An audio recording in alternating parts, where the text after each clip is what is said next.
करेंगे। पहली कैबिनेट के बजाय 1.5 साल हो गए। 1.5 साल के हिसाब से प्रत्येक महिला 21,000 की कर्जदार है कांग्रेस सरकार हमारी। हमने पिछले 24 से लेकर जितनी भी महिलाएं हैं उनको 1500 रुपए आप देंगे। आज 1500 रुपए के नाम पर आप हिमाचल प्रदेश की नारी शक्ति को ठगने का काम कर रहे हैं। आपने कहा कि जो 1000 रुपए है, जिस महिला को ऑलरेडी 1000 रुपए मिल रहा है, 1100 रुपए मिल रहा है, उसमें आप 300 रुपए 400 रुपए डालकर उनको 500 1500 कर रहे हैं। वो भी आपने लोकसभा के चुनावों को ध्यान में रखते हुए लोगों को लड्डू देने का काम कर दिया। लेकिन हिमाचल प्रदेश की महिलाओं के फार्म आपने घर में आकर भरे हैं। आपने बोला हमारे को घर आकर कि फार्म भर लो, 1500 रुपए आपको मिलेंगे। और कुछ महिलाओं के अकाउंट में 1500 आए भी, और बाद में सरकार बनने के बाद आपने वो 1500 रुपए मांगने शुरू कर दिया उनसे। तो आप इसमें क्लियर करें, महिलाओं को मिलने वो कि नहीं मिलने, क्या क्रिटिकल केयर हॉस्पिटल का शिलान्यास नेरचौक मेडिकल कॉलेज में उन्होंने किया और सरदार पटेल विश्वविद्यालय के लिए 20 करोड़ रुपए की सहायता केंद्र की सरकार ने दी। प्रदेश सरकार आज हिमाचल प्रदेश में क्या कर रही है, मेरा ये प्रश्न इनके साथ। क्या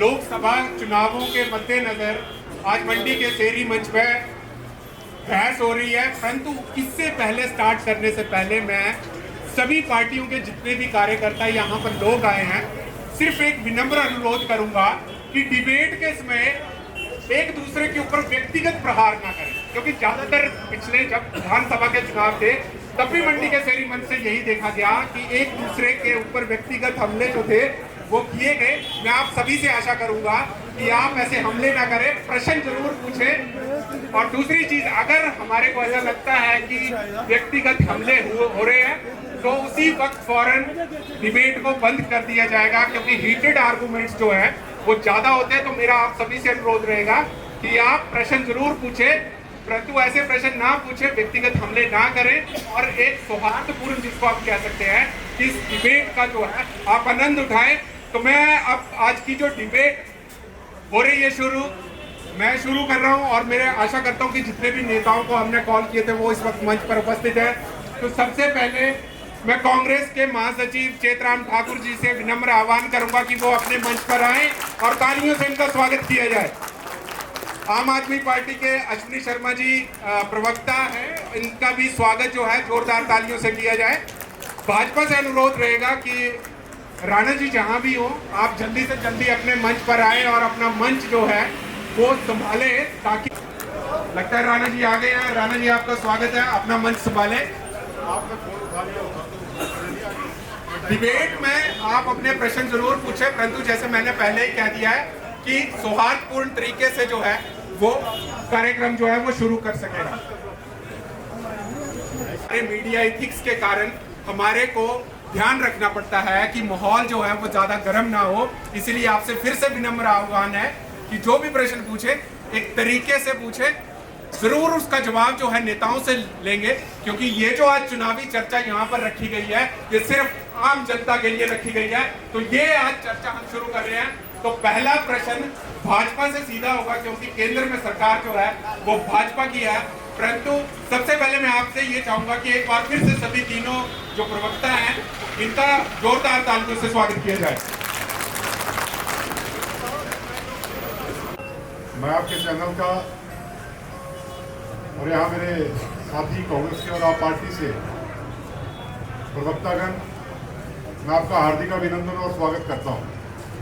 और पब्लिक के बीच ये जो डिबेट है, मुख्यतः मेरी जो चर्चा इनसे हुई थी, इन्होंने कहा था कि श्वेत पत्र पे बिंदु वही बनेंगे, चर्चा उन्हीं पे होगी, इलेक्शन उन्हीं पे होगा। Bharatiya Janata party cadre based मास पार्टी है। इनका आइडिया 4 से लेकर 14 तक 10 सालों में जो कांग्रेस की सरकार रही है उसमें इनकी क्या कारगुजारियां रही, और 14 के बाद 24 तक भारतीय जनता पार्टी ने मोदी जी के नेतृत्व में सरकार कैसे चली है, क्या उसकी उपलब्धियां रही हैं, उन्हीं आधार पे भारतीय जनता पार्टी चुनाव लड़ेगी।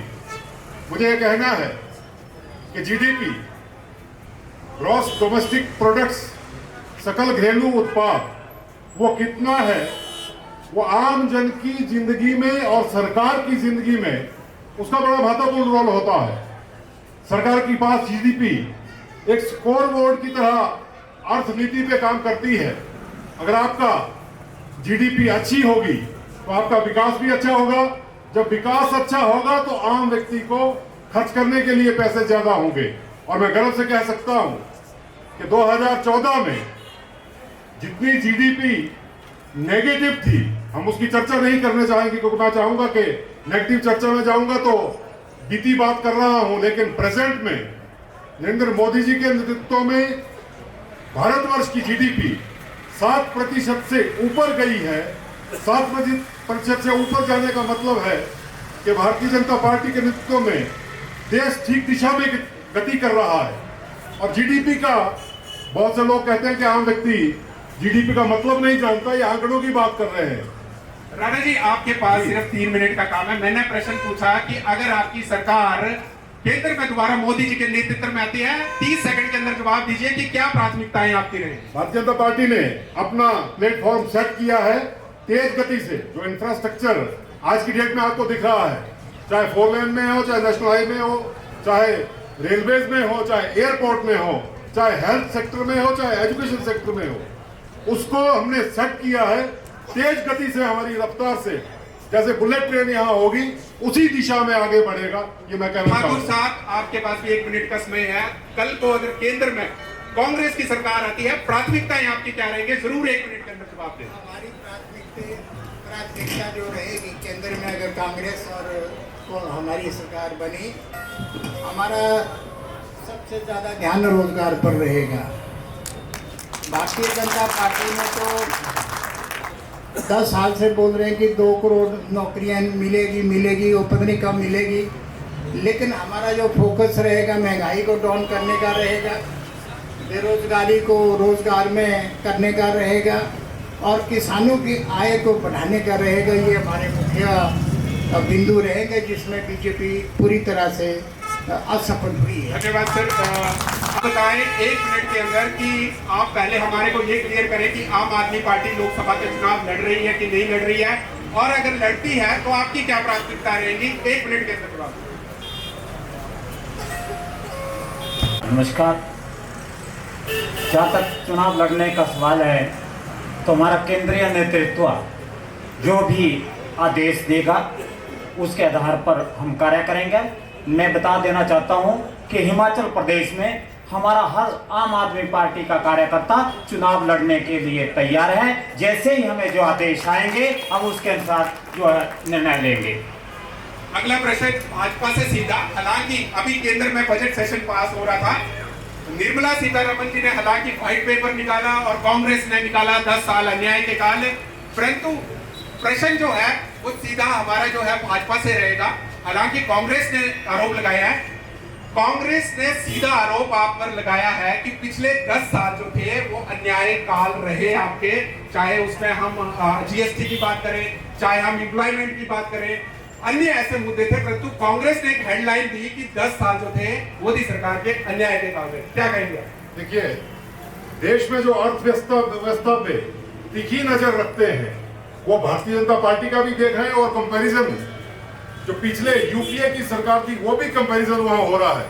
2013-14 की हम अगर बात करेंगे, जब ये कांग्रेस की यूपीए की सरकार थी, उस सरकार में 5% जीडीपी आप देश का कितना प्रोग्रेस कर रहा है, कितना रोजगार आ रहा है, उसी से आकलन करते हो।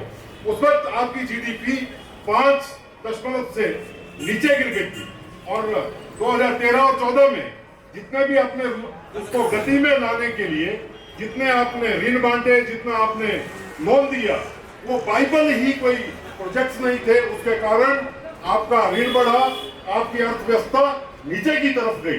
ठीक है सर। तो आपकी अर्थव्यवस्था जितना डाउन हुई वो आपके सबके सामने और देश ने देखा है। और आज की डेट में जो स्वरोजगार है उसकी दिशा कितनी तय है, ये सब इस का जवाब हम कांग्रेस महासचिव से था। हालांकि बीजेपी ने अपने व्हाइट पेपर में ये कहा है कि 2004 से लेकर 14 तक हमने जो विकास करना था हम नहीं कर पाए, और एक बड़ा इल्जाम ये लगाया कि आपने आपके 3 घोटाले, चाहे कोल घोटाले की बात करें, चाहे CWG की बात करें, चाहे टेलीकॉम स्पेक्ट्रम की बात करें, आपने भारत की अर्थव्यवस्था का जो था बहुत बुरा हाल किया। क्या कहेंगे आप? देखिए, जब हमारी केंद्र में सरकार थी, जिन जिन पर भी भ्रष्टाचार का आरोप था सारे अंदर हो गए, और जितने भी घोटाले इनके टाइम में जो जिन पर इल्ज़ाम लगे, इन्होंने सारे अपने पार्टी में जोड़े और सारे उनके खिलाफ जितनी भी कार्रवाई हो बंद की। और जहाँ तक बात है, राणा जी कह रहे हैं कि भारतीय जनता पार्टी मोदी जी के नाम पर ही चुनाव लड़ी। भाई मतलब इनका संगठन है, इस संगठन के लिए करें मोदी मोदी क्यों? इसका मतलब एक ही आदमी जो मोदी बोलेगा देश बोलेगा। इन्होंने सारे टॉप्स पूरे देश के ऐसे टॉप्स इन्हें बना रखे जबरदस्ती के कि जो भाषा मोदी जी बोलते हैं वही इनको बोलती है। इसके अलावा 1 सेंटीमीटर बाहर नहीं जा सकते। आप कांग्रेस की बात कीजिए, कांग्रेस का छोटे से छोटा वर्कर, गरीब से गरीब वर्कर ऐसी बात कर देता है हमारी मीटिंग्स में जो एक देश का नेता नहीं बोल सकता है। ये बहुत बड़ा अंतर है, लेकिन देश इस बात को समझ रहे हैं। मुझे उम्मीद है कि आने वाले समय में जब चुनाव होंगे तो लोग इसका पूरा करेंगे। आम आदमी पार्टी से प्रश्न पूछा जाएगा, आपके नेता को 8वीं बार ईडी का सम्मन जाता है और आप कांग्रेस के साथ गठजोड़ करके लोकसभा चुनाव लड़ रहे, क्या कहेंगे आप इसके बारे में? देखिए, किसी भी, क्योंकि आज आपको पता है कि मोदी जी को आज केवल एक ही व्यक्ति से डर है, वो केवल केजरीवाल है। आम आदमी पार्टी है जो निष्पक्ष और ईमानदार कर्मठ पार्टी है।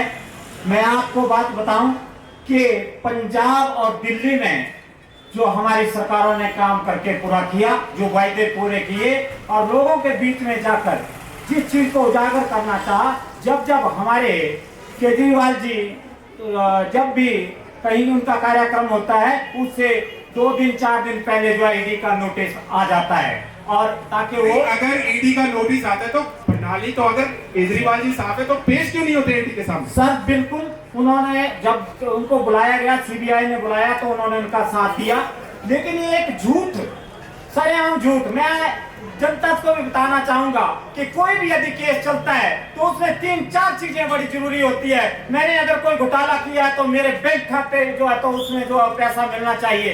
यदि मैंने बैंक घोटाला किया तो सरकारी कोष का घटना चाहिए।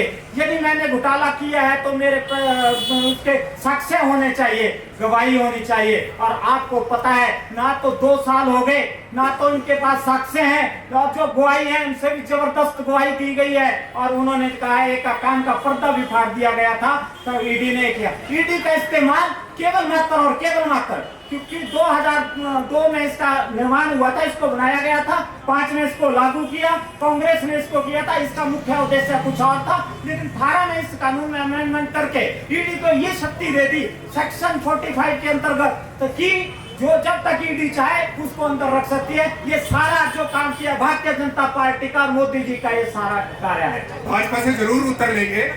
क्या कह रहे हैं कि ईडी ने तो नेताओं की आम आदमी पार्टी के इल्जाम लगा रहे हैं कि काम तक फाड़ दिए, क्या कहेंगे आप इसके बारे में? भ्रष्टाचार और भ्रष्टाचारियों के खिलाफ सीबीसी जैसे संगठन या एजेंसीज जो हैं उनको कहीं भी घबराने की आवश्यकता नहीं है, उनको कठोर कार्रवाई करने की आवश्यकता है। और हमारे प्रधानमंत्री जी ने सीधा कहा है, अपराध बोध में ऐसी एजेंसियों को जीने की आवश्यकता नहीं है। जो अपराधी है, जो भ्रष्टाचारी है, 7 बार आपको ईडी का समन जा रहा है, वहां जाके सफाई क्यों नहीं देते? मोदी जी के जब गोदरा हुआ था, इसमें मैं आपको रोकूंगा। कांग्रेस ने इल्जाम लगाया अपने इस पे कि 95% तो आप ओपोजिशन को दबाने के लिए ईडी का इस्तेमाल करते हैं। इनके जो सुनिए, जो केसेस हुए हैं आपको जानकारी है, लालू प्रसाद यादव पे केस किसने किया? जितने केसेस हैं वो किस समय हुए थे? ऋण जब लिया था, ये जो भागे हैं बाहर माले से लेके सारे, ये कब भागे हैं? इन्होंने लोन कब लिया?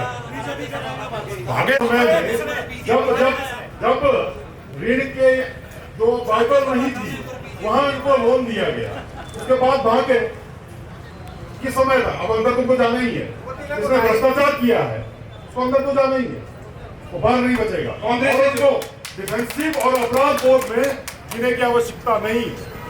क्या कहेंगे सर आप? जैसे ये बोल रहे हैं कि जो भ्रष्टाचार करते हैं उनको तो अंदर जाना ही पड़ेगा, जैसे राणा जी बोल रहे हैं, क्या कहेंगे आप? राणा जी पढ़े लिखे आदमी है, टेक्निकल जवाब दे रहे हैं, लेकिन असलियत इनको भी मालूम है, असलियत से ये भी वाकिफ है, ये जानते हैं इस बात को कि ईडी का इस्तेमाल किन पर हो रहा है और क्यों हो रहा है। इनको बोलना है। श्वेतराम जी मजाकिया है, पर इनको भी पता है कि पूरे देश में इस वक्त पढ़े लिखे हैं, इंजीनियर हैं, मुझे मालूम है, इनको पता है कि पूरे देश में कांग्रेस की हालत इस वक्त क्या है। लोगों ने मोदी जी के ऊपर मोहर लगाई है। अगर भारतीय जनता पार्टी ये बोल रही है तो हमारा नेता है, विश्व में हमारे नेता ने नाम कमाया है, हम उनके साथ हैं और जनता मान रही है। ये मैं नहीं कह रहा हूँ, जनता ने वोट के माध्यम से इनको उत्तर दिया।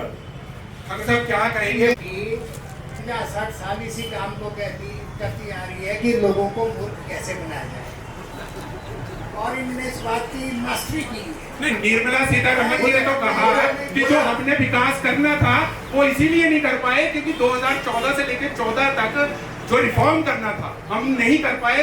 तो क्या कारण है? इन्होंने रिफॉर्म किया तो उन आदमियों को पूछो जो मध्यस्थ स्तर के जो गरीब आदमी थे जिनके रोजगार खत्म हुए, उनको उनकी हालत जो इन्होंने की भारतीय जनता पार्टी ने, वो किसी भी दल ने नहीं की। ये रिफॉर्म्स है।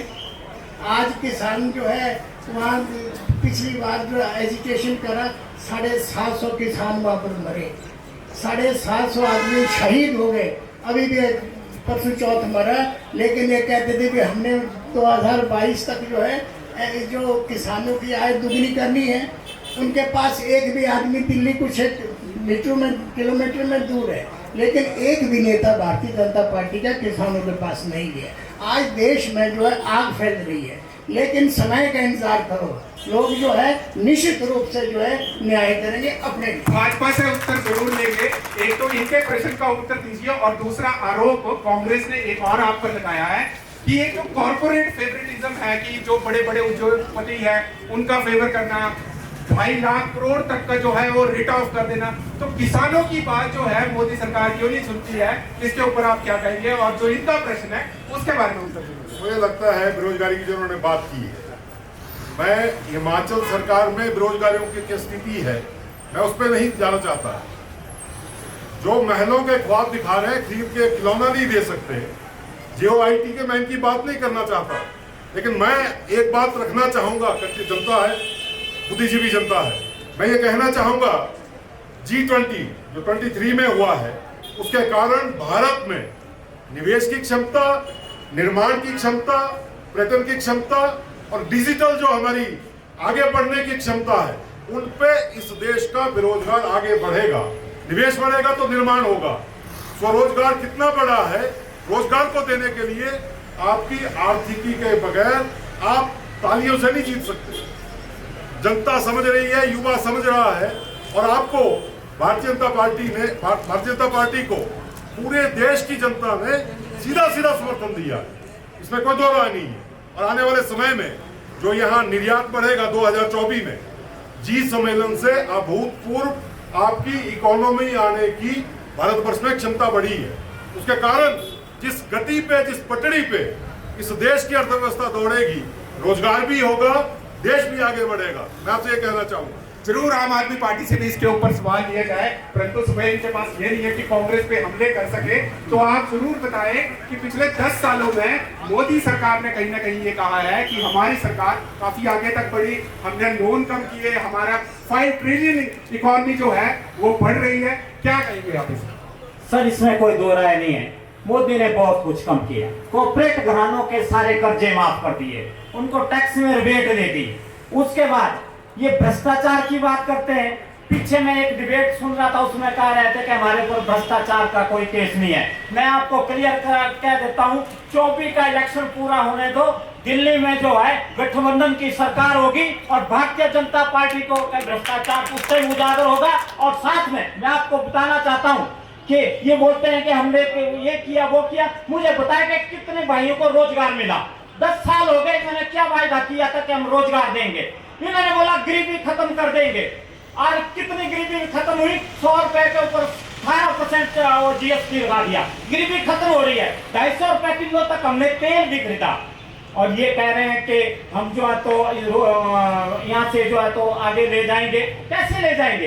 बेरोजगारी की स्थिति तो ये है 1 करोड़ से 4 करोड़ हो गई और ये जो है एक केवल मात्र खाली पुलाव है इनको, क्योंकि जब कभी भी इन्होंने इलेक्शन जीतना है तो उसके लिए नया बहाना लेके आते हैं। राम भगवान का मंदिर हम सबका राम है, राम हमारे हृदय में बसा हुआ है। तो राम का मंदिर क्या बनाना है वो तो सुप्रीम कोर्ट ने बनाया हुआ है, सुप्रीम कोर्ट का फैसला है, उसके ऊपर जो मंदिर बना। 10 साल में भारतीय जनता पार्टी ने क्यों नहीं वहां मंदिर बना दिया? जनता को ये कर रहे हैं, कहीं जो है तो बोल रहे हैं कि हम ये कर रहे हैं वो कर रहे हैं, ये केवल दिखावा है। पिछले इलेक्शन में बुरी स्थिति थी लेकिन पुलवामा का काम पाकिस्तान ने करवा दिया और इन लोगों को उसमें एक संजीवनी मिल गई। और इस टाइम जो है तो राम मंदिर को लेके चले हुए। मैं बड़ा क्लियर बता देना चाहता हूँ कि ये भूल जाए कि राम मंदिर का इतना फायदा है। राम तो हम सबका है। क्या मैं राम का होके जो है तो मैं वोट भारतीय जनता पार्टी को दे दूंगा? मेरा वोट जहाँ है, मेरी विचारधारा वहीं रहूंगा। बाकी भ्रष्टाचार को इन्होंने खत्म किया, इनकी मशीन में भ्रष्टाचार या कांग्रेस से जरूर जवाब देंगे। हालांकि आरोप ये भी लगाते बार यात्रा कर रहे हैं, इसका कोई फर्क नहीं पड़ने वाला है। क्या कहेंगे आप इसके बारे में? क्या बताऊं? मतलब जो यात्रा कर रहे हैं पूरे देश में जो है वो घूम रहे हैं, उससे कोई ज्यादा जो युवा है वो अट्रैक्ट नहीं होंगे? नहीं, अट्रैक्ट तो होंगे। जब कोई भी दल जब फील्ड में जाता है, लोगों से अट्रैक्शन करता है, मोबिलाइजेशन होती है और काफ़ी फायदा होता है, ऐसी कोई बात नहीं है। लेकिन राहुल गांधी जी तो एक अपनी भावना को व्यक्त भी कर रहे हैं, लोगों को संदेश। और इनकी राहुल गांधी तो इनके गले में फंसा हुआ है कि राहुल गांधी, और उसको बदनाम करने के लिए, राहुल गांधी जी को बदनाम करने के लिए सैकड़ों करोड़ रुपए उन्होंने इस चीज़ के लिए लगाया है। देश जानता है इस बात, लेकिन आस्ते आस्ते जान रहा है, क्योंकि इनको 70 साल में इनको भी रो रो के थक गए कि 70 साल हो गए, इनको भी अच्छा हो गया, मौका मिल गया। अब देश जान रहा है इस बात को कि ये करते क्या है, असल में ये करते क्या है और क्या करने जा रहे हैं, आज समझ रहे हैं। जरूर भाजपा अंतिम प्रश्न, हालांकि हम फिर इसके बाद स्टेट पॉलिटिक्स पर ही आएंगे। ये कुछ इन्होंने कहा, कुछ इन्होंने कहा, कुछ नेशनल लेवल के मुद्दे बोलिए। आज देश में जो चीजें घटित हो रही हैं उसमें राष्ट्र प्रथम नजर आता है। हम ये कहते हैं कि धारा 370 हटेगी, वो हटेगी और वो हटती है, यही राष्ट्र प्रथम है। हम ये कहते हैं, कुछ लोगों को लग सकता है कि राम मंदिर बनना हिंदुओं की बात है, कि राम मंदिर हिंदुओं के लिए बना, लेकिन 80 करोड़ हिंदुओं को ये एहसास दिलाना कि आपको अपने आराध्य राम के लिए सबूत देने की आवश्यकता पड़ती थी, उनकी जो भावना अंदर होती थी वो कैसे उबलती थी, उनके अंदर जो आग धधकती थी, देश कैसे सोचता था 80 करोड़ हिंदुओं के बारे में, उनको जब उनकी ये भावना बाहर आती है कि हमारा ईस्ट का मंदिर वहां बना है, हम वहां गौरवशाली तरीके से जाएंगे, तो ये राष्ट्र प्रथम होता है। जब कोविड लगता है, जब कोविड में 80 करोड़ लोगों को जब राशन मिलता है, कुछ लोग कहते हैं इस बात में मैं आपको रोकूंगा, जो 80 करोड़ लोगों को जो राशन मिल रहा है, जो अंग्रेज 200 वर्षों तक हम पे शासन करके गए, उनके देश में कोविड में एक समय के लिए खाना उनको नहीं मिलता था। उन्होंने कहा कि 1 टाइम डाइट हम लेंगे, वो हम पे राज किए क्योंकि उनके पास पैसा नहीं था। राष्ट्र प्रथम तब होता है जब इसके यहाँ के, चाहे सरकार बीजेपी की हो चाहे सरकार कांग्रेस की हो, यहाँ लोगों को मुफ्त राशन मिलता है। यहाँ वामपंथ की सरकार हो, उनको भी राशन बराबर मिलता है। यहाँ चाहे मुसलमान हो, उनके लिए भी, हालांकि हमें वोट नहीं देंगे, लेकिन उनको भी राशन बराबर मिलता है। ये राष्ट्र प्रथम है। भारतीय जनता पार्टी, मैं ये कहना चाहूंगा, इस दिशा में आगे बढ़ रही है और देश की जनता भारतीय जनता पार्टी को पुरजोर समर्थन दे रही है, ये मुझे कहना है। दूसरा, भ्रष्टाचार की बात जब यहाँ हो रही थी, 122 दूरसंचार के आपने लाइसेंस थे, कब कैंसिल हुए मुझे बताएं? सुप्रीम कोर्ट की रूलिंग के ऊपर इतना लंबे लाइसेंस 2G 3G, ऐसे नहीं कहते कि हवा में घोटाला हुआ था। सुप्रीम कोर्ट की सीधी सीधी रूलिंग है। आपकी जीडीपी नीचे आई और आपने ऋण बांटना शुरू किए, उसी के आपके देश की अर्थव्यवस्था बिगड़ी है। आज तो बिल्कुल सीधी है, पटड़ी पे गाड़ी है, मोदी जी दोबारा तीसरी बार बन के आएंगे और ये आपको सामने दिखेगा। भ्रष्टाचारी भी अंदर होंगे, कुछ हो गए, कुछ होने वाले हैं। मुझे ये कहना है। एक प्रश्न मेरा आपसे भी, आपने कहा 80 करोड़ जनता, हालांकि कांग्रेस भी ये कहते हैं कि 80 करोड़ जनता राशन मिल रहा को है। मुफ्त राशन देने की जरूरत क्यों पड़ रही है? क्या उन लोगों को पॉवर्टी लाइन से नीचे जीने का हक है या उनको आगे रिफॉर्म करने की बात? कोविड में देखिए, मैं एक ऐसी विचारधारा से हूँ, दीनदयाल उपाध्याय जी की जो विचारधारा है, समर्थ ही जिंदा नहीं रहेगा, दुर्बल को भी जीने का अधिकार है। मात्र समर्थ लोग ही नहीं जिंदा रहेंगे। अगर किसी के पास नहीं है, जो समर्थ व्यक्ति है वो उसको भी देने का प्रयास करे, वो मोदी जी कर रहे हैं। हमारी विचारधारा में ही है। क्या कहेंगे ठाकुर साहब की, जैसे इन्होंने कहा कि हम भ्रष्टाचार को उजागर करते हैं और जो टेलीकॉम घोटाला हुआ वो सब कुछ जो है धरा का धरा कांग्रेस का। अरे हमने किया तो कितनी बार बोलोगे हमने किया? हमने अगर किया है, हमको सजा दे दी ना लोगों ने। अब तुम क्या कर रहे हो? अरे जितने भी जो भ्रष्टाचारी जो कांग्रेस में थे उनने सारे ले लिए, अब वो सारे साफ हो। नहीं, प्रश्न का तो उत्तर आपको देना पड़ेगा ना, बड़े हिसाब से आपने आपके कि जितने भ्रष्टाचारी थे वो आपने ले लिए। और इन्होंने ये भी कहा है कि ईडी और सीबीआई का 95% इस्तेमाल ऑपोजिशन लीडर्स ने। देखिए, एक समय ऐसा भी था जब 2 लोग वहां बच गए थे, जनसंघ के लोग। मैं बीच में देख रहा हूँ बहुत से हमारे कार्यकर्ता भी हैं, दिख रहे हैं, जो जनसंघ के साथ चलते थे, कहीं दूर जाके मिलते थे, जफ्फी डाल के मिलते थे। आज भारतीय जनता पार्टी 30 सालों के बाद देश की जनता ने पूर्ण बहुमत दिया, लोकतंत्र की लाज बच गई। ये भारतीय जनता पार्टी लोगों के माध्यम से, उनको विचारधारा अच्छी लग रही है, अगर कोई जुड़ना चाहे उसका स्वागत है, बाकी कानून अपना काम करेगा। जनता से हालांकि आप खड़े होके बोलिए, प्रश्न पूछिए आप। देखिए, आप ऐसे पकड़िए कि हम क्या करेंगे, कौन प्रश्न। मेरा सीधा सीधा प्रश्न है राणा जी से। राणा जी, मैंने आपका नाम बड़ा सुना, आपको मैं आपका स्वागत करता हूँ। मैं स्वागत करता हूँ इस मंच पे आपका। मेरा प्रश्न बीजेपी से ये है, आपकी सरकार 5 साल यहाँ है, आप जीडीपी बड़ी बड़ी बातें कर रहे हैं, ये कम हो गया, वो कम हो गया, वो यार आप हकीकत में आओ, मुद्दे की बात करो। आज एक युवा जो है घर घर में बच्चे पढ़े लिखे और बेरोजगार बैठे हैं, उसके लिए 5 साल भारतीय ने क्या किया? उत्तर दे। नंबर सुनो बात मेरी पूरी नहीं हुई। मेरा प्रश्न ये है, आज एक 2 बच्चे हैं, धक्के खाने हैं, अब रोड में जाके नौकरी करें, इतने पढ़े लिखे हाईली क्वालिफाइड, बैंगलोर में, बॉम्बे में जाके कंपनी में जाके नौकरी दें, कोई नौकरी नहीं निकाली आपने, कोई इसके बारे में सोचा? मैंने जयराम जी से प्रश्न किया था, मैं कहा जयराम जी मुझे उत्तर दो, आपने ओपीएस बंद की, मैंने कहा ओपीएस चलाओ, ओपीएस एक बड़ा मुद्दा है, इन्होंने इस पर गौर किया। मैंने कहा एक अध्यापक जब रिटायर होता तो उसको 2,970 रुपए पेंशन लगी और उस टाइम 1,500 रुपए का गैस मिल जाता था। मैंने कहा मैं आपको आप प्रश्न पूछे, आप बताएं ना प्रश्न। पूछ रहा हूँ, मैंने उनको पूछा, मैंने कहा मैं आपको 2,970 रुपए देता हूँ, आप घर चला के दिखाओ। जवाब है आपके पास? बताएं सर, बताएं, इसके ऊपर उत्तर दें जैसे इन्होंने प्रश्न पूछा। आप बैठिए प्लीज, आप बैठिए ना, अभी नहीं, ऐसे गलत बात है, ये गलत बात है। आप प्लीज बैठिए, आप बैठिए वहाँ, ऐसे गलत। और किसी का प्रश्न आपका? हाँ जी सर, बताएं।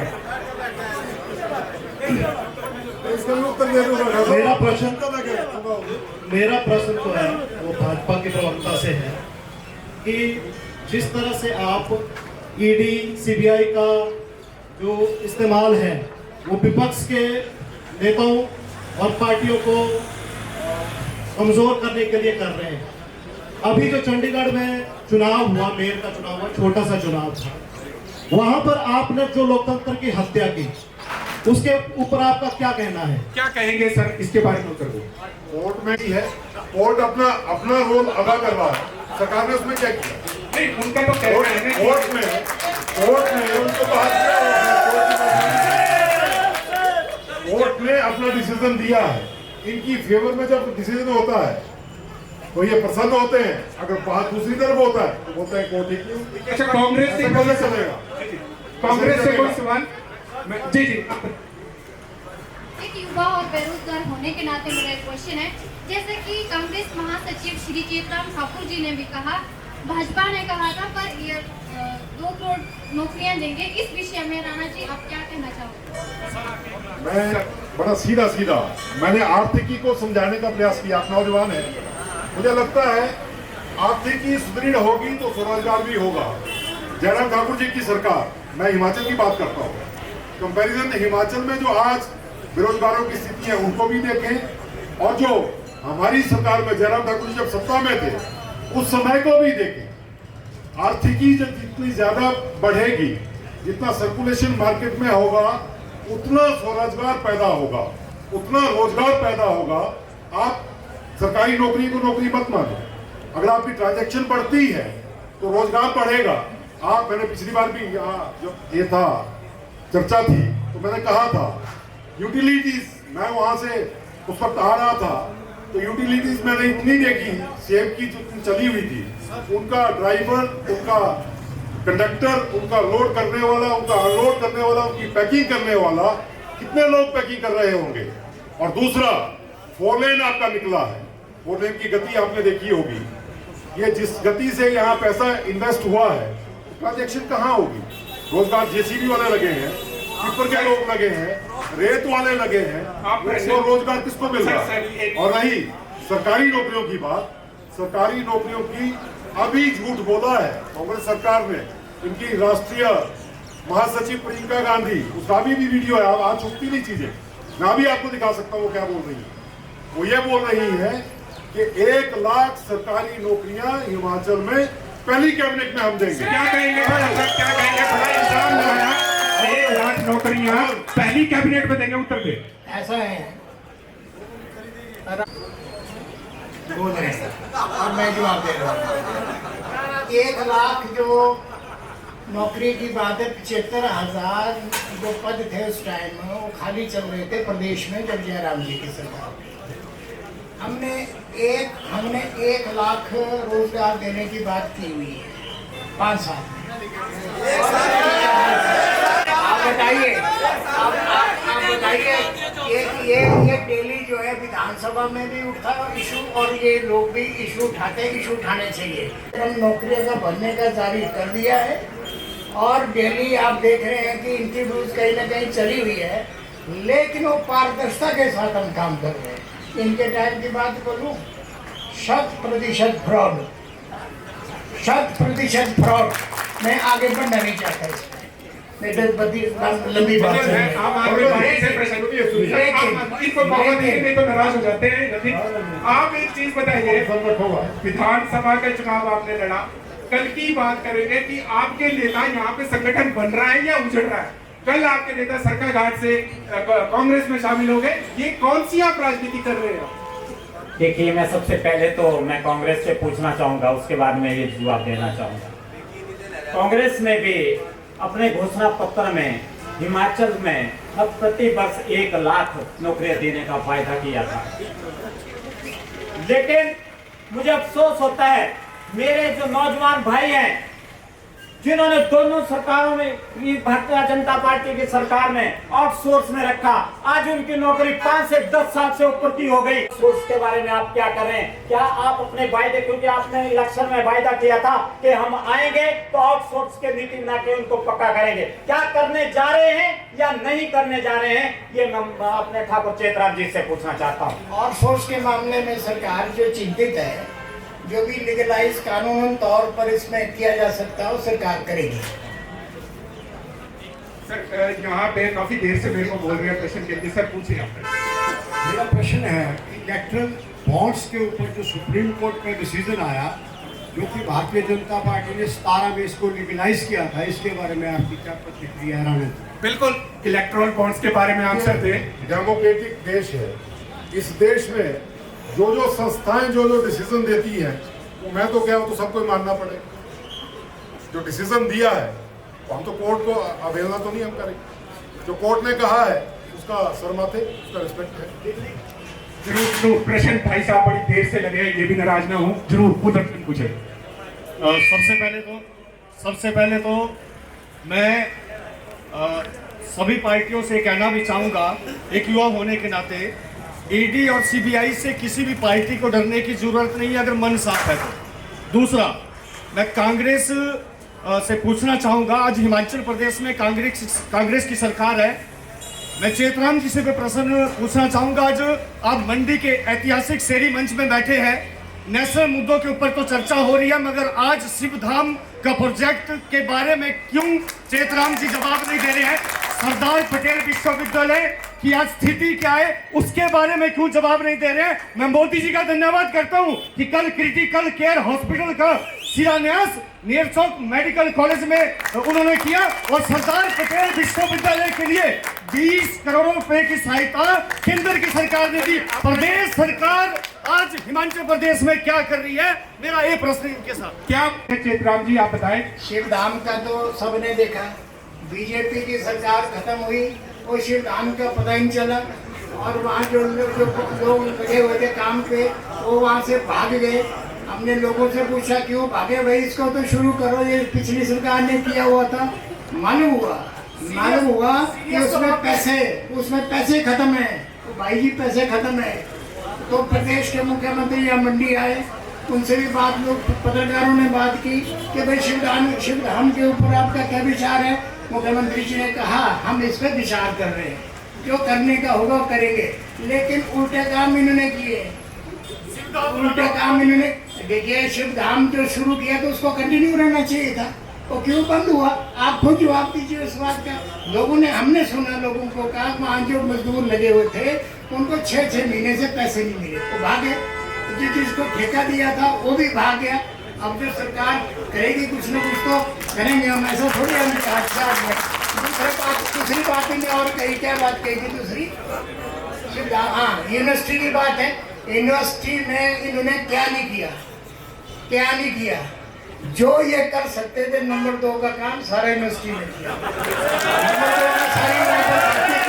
सरकार जो इस पर इंक्वायरी कर रही है, छानबीन कर रही है, और यूनिवर्सिटी पता कहाँ चलाई इन्होंने? जो पीछे हमारे वीरभद्र सिंह जी ने जो बिल्डिंग वहाँ पर खड़ी की थी, वहाँ पर यूनिवर्सिटी की है।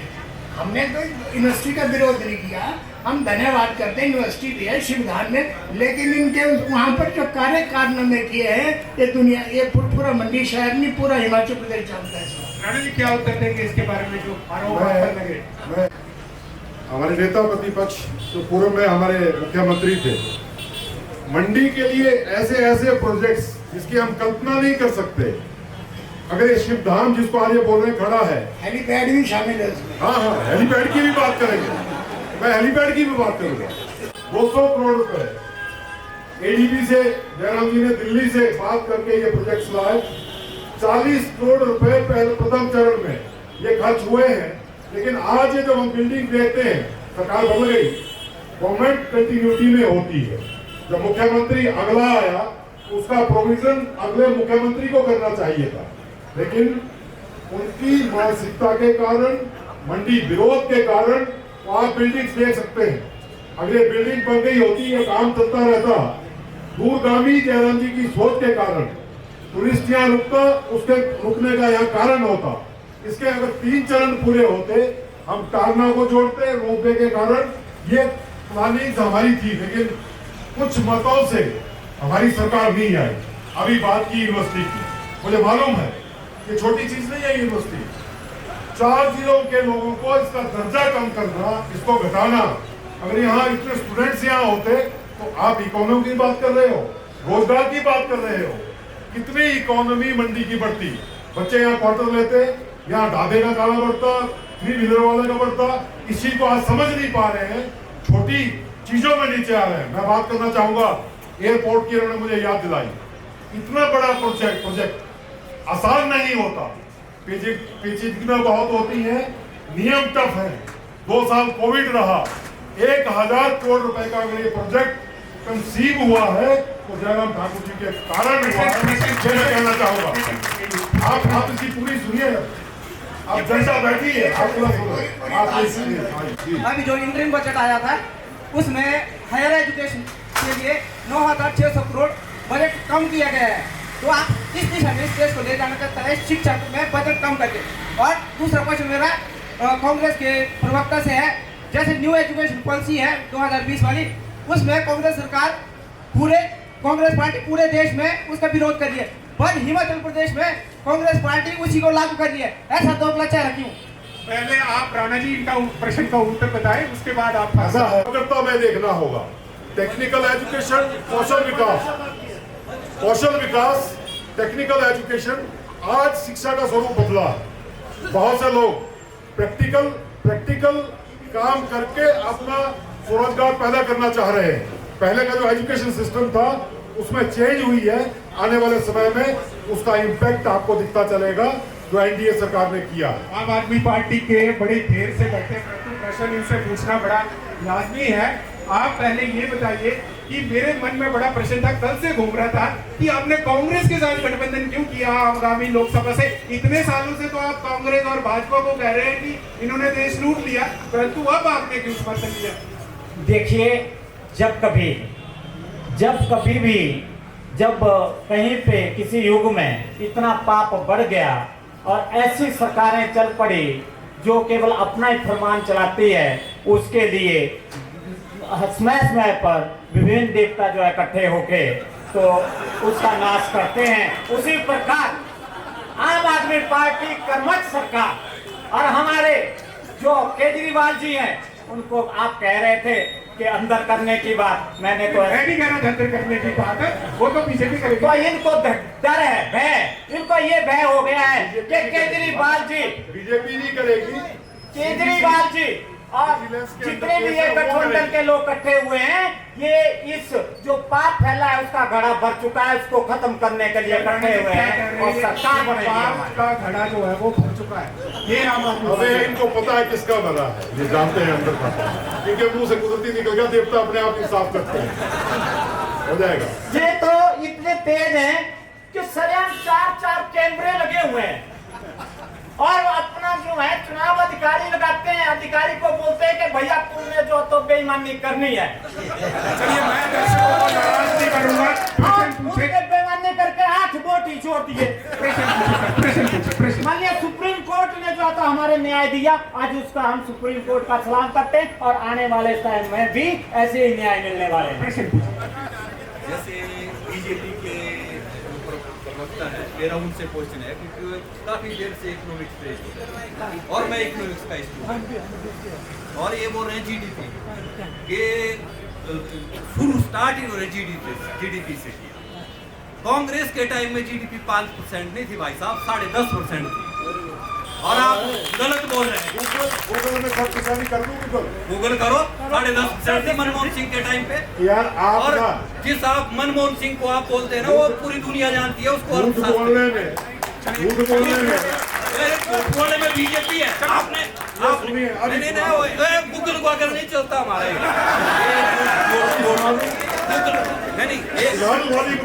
भाई साहब, आप गूगल को मानते हैं तो गूगल पे करो स्टूपिड प्राइम मिनिस्टर, मोदी का नाम आएगा। मैं आपको गलत कहूंगा, यहाँ पर ऐसे स्टूपिड आपकी बात कर रहे हैं, वो गूगल का सर्च इंजन है। आप पैसे देके किसी को भी स्टूपिड बोल रहे हैं, उसका कोई फर्क नहीं है। किसी का प्रश्न है कांग्रेस सरकार आपसे अनुरोध रहेगा, भाई साहब आप बैठ जाए, मैं प्रश्न युवाओं के ले रहा हूँ। कुछ अगर कांग्रेस सरकार को बोला था कि देश की हालत इतनी हालत ठीक नहीं है, तो उसके बावजूद भी उन्होंने अपने जो चुनावी इनका घोषणा पत्र था, ऐसी चीजें प्रायोरिटी में क्यों रखी जिसमें पहले इतना धन खर्च हो रहा था। 1500 आपने महिलाओं को देने का वादा कर दिया। 1500 से आप ये साबित करना चाहते कि प्रदेश की महिलाएं इतनी लाचार हालत में है कि उनसे काम भी नहीं होता। या दूसरी बात ये है कि यहाँ पर दूर दराज के क्षेत्रों से बच्चे क्वार्टर लेकर पढ़ने या रहने या शिक्षा ग्रहण कर रहे हैं, बेरोजगार हैं, लेकिन फिर भी वो लगे हुए हैं। 2018 में यहाँ पर एक जिला पुस्तकालय स्वीकृत हुआ था जिसका आज तक नामो निशान नहीं है। उसके साथ में बगल में इतना बड़ा प्रोजेक्ट खत्म होने के लिए आज है, लेकिन उस जिला पुस्तकालय जिसको बोला गया था कि प्रदेश का सबसे बड़ा पुस्तकालय है, उसका आज तक फाइलों में ना ही समाचारों में कोई भी बात ना करता है, ना ही उसका कुछ रिकॉर्ड है। तो दोनों से मेरा प्रश्न है, एक एक करके जवाब। जी सर, आप बताएं कि मैंने पहले तो इनसे पूछे, इन्होंने क्यों नहीं खोला 5 साल में, फिर मैं बोलता हूँ। चलिए अभी मुझे लगता है कि जो कल बड़ा चुनाव है, कुछ चीजें बाहर आएंगी, जब अगर मौका आया तो इसको भी निपटा देंगे, तो भी कर लेंगे।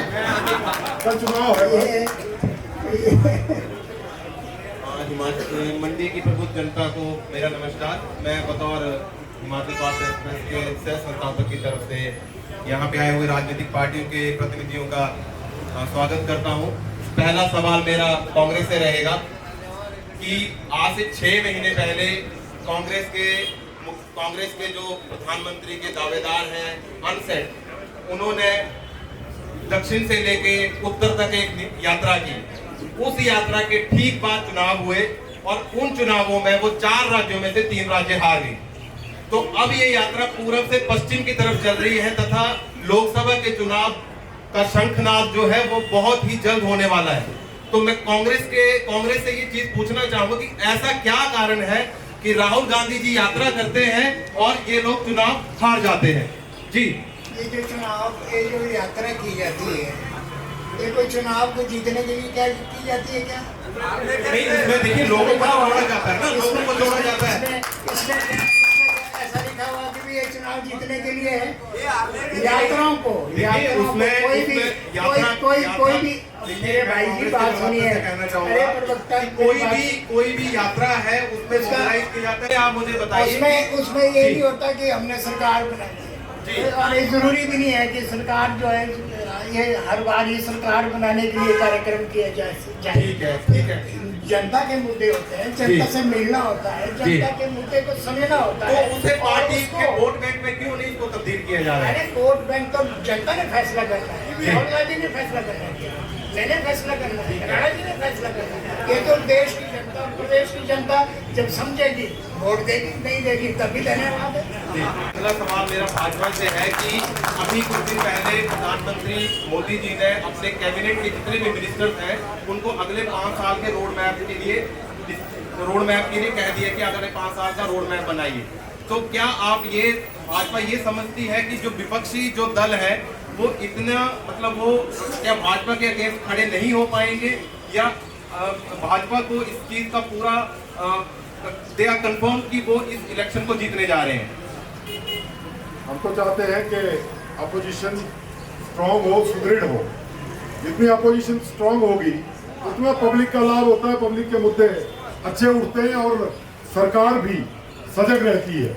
लेकिन जो इनकी गति है, देश कहाँ टूटा, देश जोड़ो यात्रा, ऐसे मुद्दे लेके चलेंगे तो कहाँ सामने टिकेंगे। कुछ मुद्दों की पहचान होनी चाहिए। राम मंदिर का मुद्दा बना, कांग्रेस वहां गई। इस देश की भावना, लोगों की भावना, आध्यात्मिक भावना, राम सबके हैं। मैं नहीं कहता कि भारतीय जनता पार्टी वाले के लोगों के हैं, राम सबके हैं। लेकिन आप निर्णय ऐसा ले लोगे जो आपका वहां जाने का निर्णय ना हो तो क्या बनेगा? चलिए कांग्रेस देखिए बात सुनो। राम का मुद्दा ने बोला कि हाँ जी कांग्रेस ने मना किया, बोला नहीं। ये किसी की मर्जी है, जो हम जाना नहीं जाना, हो सकता है इतनी भीड़ में ना जाए, लेकिन हमारे मिनिस्टर वहाँ गए, कि नहीं है? आज इसको जो क्षमता था जाने हो गए और जाने चाहिए आप। लेकिन मुद्दा ऐसा ना हो जो देश की जनता को मुद्दा तो बीजेपी वाले। एक प्रश्न है, कांग्रेस ने अपने घोषणा पत्र में 10 साल अन्यायकाल में एक बड़ी चीज लिखी है कि 1947 से लेकर 2014 तक भारत आजाद हुआ तो हमारी सरकार ने 47 लाख करोड़ कर्जा लिया, परंतु मोदी सरकार ने यही कर्जा अगर हम 2024 तक पहुंचेंगे 1,74,000 करोड़। तो इतना कर्जा जहां पर जीडीपी टू डेट रेशियो जो है 100:81 है, तो क्या कहेंगे इतना कर्जे से? आपको क्या लगता है कि इकोनॉमी 5 ट्रिलियन पहुंच जाएगी? थोड़ा सा के लिए मुझे लगता है कि इकोनॉमिस्ट भाई उठे थे, आज इकोनॉमी में बात हो रही है। लेकिन मैं आपको आजादी का आपने दिया, तो आजादी में मैंने नहीं दिया, इन्होंने अपना न्यायकाल मैं ये दे देता हूँ। आज फॉरेन एक्सचेंज हमारा कितना है, उस वक्त हमारी 47 में हमारी इनकम कितनी थी प्रति व्यक्ति, आज दे देता हूँ, सारे आंकड़े दे दूँ। मुझे लगता है कि इन आंकड़ों से कोई ज्यादा गारंटी नहीं होगी, लेकिन ये मैं मानता हूँ कि जो आकार हमारी आर्थिकी का बढ़ा है, 560 ट्रिलियन डॉलर आज की डेट में हमारे पास फॉरेन एक्सचेंज जमा है।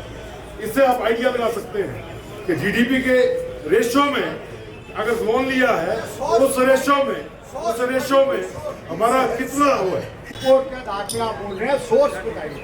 ये पूछ रहे सोर्स बताइए। ये जो आप अपने आर्थिक के आंकड़े दे रहे हैं, IMF के आंकड़े दे दूं आपको। गूगल सोर्स है। IMF उनके आंकड़े दे दूं, बैठेंगे मेरे साथ। देखो आम पब्लिक अगर इसमें आंकड़े में जाएंगे अंकल तो बड़ा टाइम लगेगा। मेरे साथ बैठ जाए, मैं दिखाता हूँ अभी आप। चलिए एक आंकड़ा दूंगा। प्रश्न पूछने दीजिए आप। तो उसके बारे में अभी बात कर लेते हैं, बैठ जाएंगे वहाँ, तय कर लेंगे। मैं कांग्रेस के प्रवक्ता जी से बात करना चाहूंगी। यहाँ पर हिमाचल प्रदेश की प्रत्येक बेटी, प्रत्येक नारी शक्ति आपसे पूछना चाहती है कि आपने कहा था 18 वर्ष से लेकर जितनी भी महिलाएं हैं उनको 1500 रुपए आप देंगे। आज 1500 रुपए के नाम पर आप हिमाचल प्रदेश की नारी शक्ति को ठगने का काम कर रहे हैं। आपने कहा कि जो 1000 रुपए है, जिस महिला को ऑलरेडी 1000 रुपए मिल रहा है, 1100 रुपए मिल रहा है, उसमें आप 300 रुपए 400 रुपए डालकर उनको 500 1500 कर रहे हैं। वो भी आपने लोकसभा के चुनावों को ध्यान में रखते हुए लोगों को लड्डू देने का काम कर दिया। लेकिन हिमाचल प्रदेश की महिलाओं के फार्म आपने घर में आकर भरे हैं। आपने बोला हमारे को घर आकर कि फार्म भर लो, 1500 रुपए आपको मिलेंगे। और कुछ महिलाओं के अकाउंट में 1500 आए भी, और बाद में सरकार बनने के बाद आपने वो 1500 रुपए मांगने शुरू कर दिया उनसे। तो आप इसमें क्लियर करें, महिलाओं को मिलने वो कि नहीं मिलने, क्या चल रहा है? बिल्कुल। ये बहन जी ने बोला 1500 तो इनको फटाफट याद आ गए, वो 15 लाख भूल गई। 1500 रुपए जो हमने सरकार ने, जो कांग्रेस पार्टी ने मैनिफेस्टो में बोले हैं वो करेंगे हम। 2 लाख, सुनिए बात को। अब आपका टाइम खत्म हो गया, मुझे बोलने दीजिए। कैबिनेट में करेंगे। पहली कैबिनेट के बजाय 1.5 साल हो गए। 1.5 साल के हिसाब से प्रत्येक महिला 21 हजार की कर्जदार है कांग्रेस सरकार हमारी। हमने देखिए, हमने पिछले 24 15 लाख का तो 15 लाख के तो ये बोलना नहीं चाहते इसके। 15 लाख रुपए तो पहले लाओ हमारे खाते में हैं। 15 लाख के नाम पर आपने देश को यहाँ पर गुमराह किया। लेकिन कांग्रेस ने पिछले 24 तारीख को 1500 रुपया देने का नॉर्थ से फैसला लिया है और 2,37,000 महिलाओं को 1 फरवरी से ये मिलना शुरू हो जाएगा। ऑलरेडी मिल रहा था उन महिलाओं को 1100 कोई भी नहीं, 1100 रुपया प्लस 300 रुपया 1500 मिलेंगे। और आप बैठिए। टोटल करेंगे। और बहन जी पूरे के पूरे जो है पूरे 5 साल में हिमाचल प्रदेश की प्रत्येक महिलाओं को 18 से जो ऊपर है सबको 1500 मिलेंगे। लेकिन इसको याद कराना आपको जरूरी है कि तब तक के आपके 15 लाख रुपए भी आ जाने चाहिए। अब मैं अंतिम प्रश्न अगर आपसे किसी ने पूछना तो बताएं, फिर उसके बाद क्लोज कर देंगे आपको। भाई साहब बताएं आप प्रश्न। बात करना चाहता हूँ, ऐसा नहीं है, काम अच्छा कर रहे हैं, बट जो ये लड़ाई इनकी चलती रहेगी कांग्रेस बीजेपी। बट आने वाले टाइम में जो ये हमारी युवा जो पीढ़ी है, मंडी में हमारी यूनिवर्सिटी बनी हुई है, तो हम इनसे ये चाहते हैं कि ज़्यादा से ज़्यादा यहाँ पे गवर्नमेंट हॉस्टल्स बने ताकि बच्चों को कम रेट में यहाँ पे रहने के लिए मिले और ज़्यादा से ज़्यादा युवाओं को जॉब मिले। ठीक बात है। तो जैसे आपका किसी और का प्रश्न पूछे, आप आगे आए।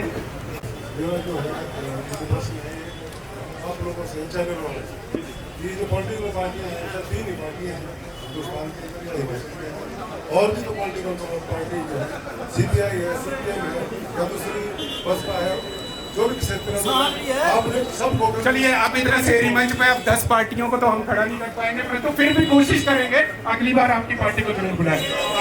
जरूर एक अलग प्रश्न आपसे के समय में लोकतंत्र में सबको बोलने का अधिकार।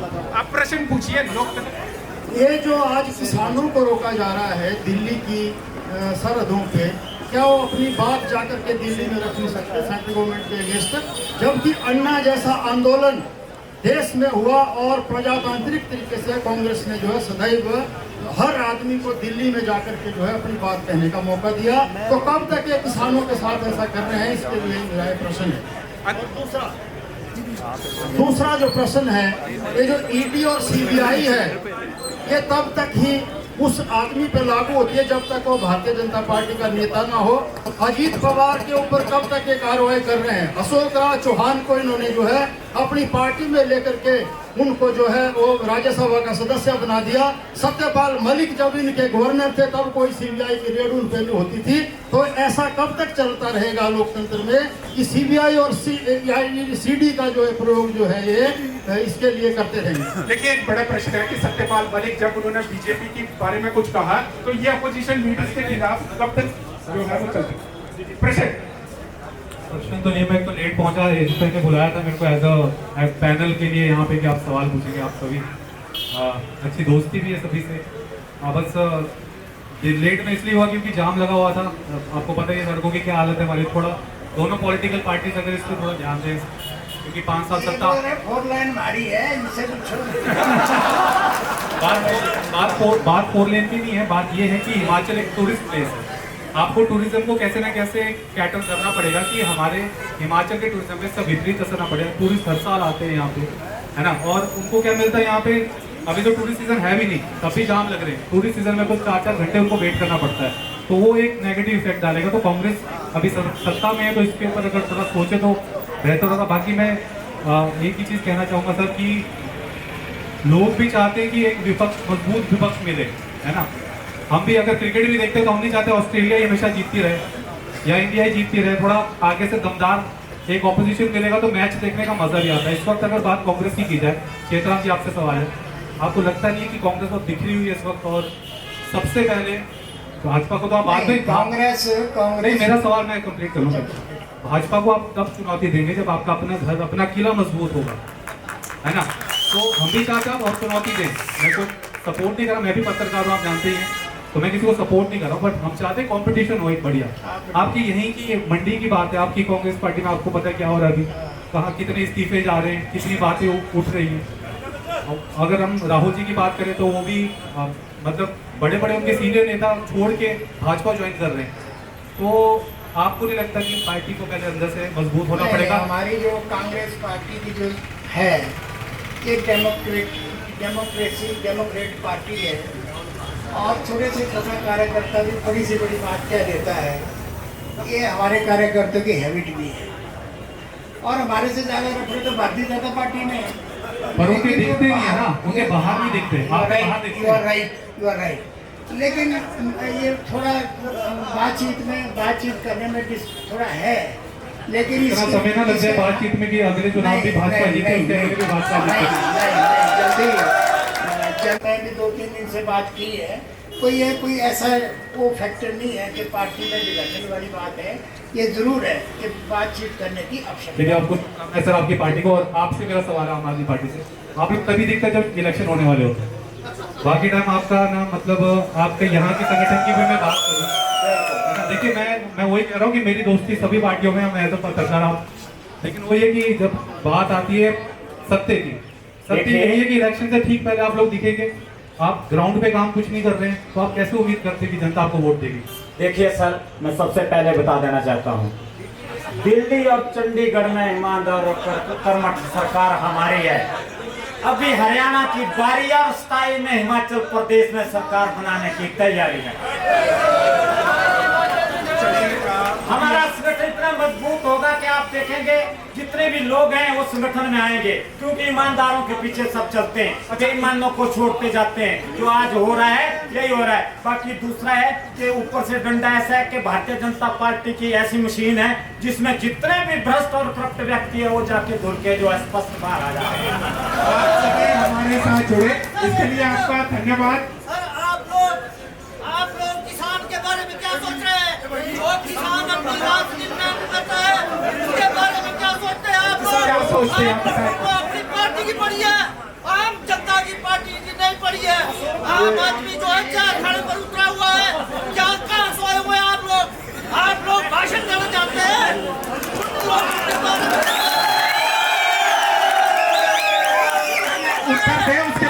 बात कर रहे हैं, उत्तर शेर रहना चाहिए, उसके बाद कैसे चुनाया जाता है?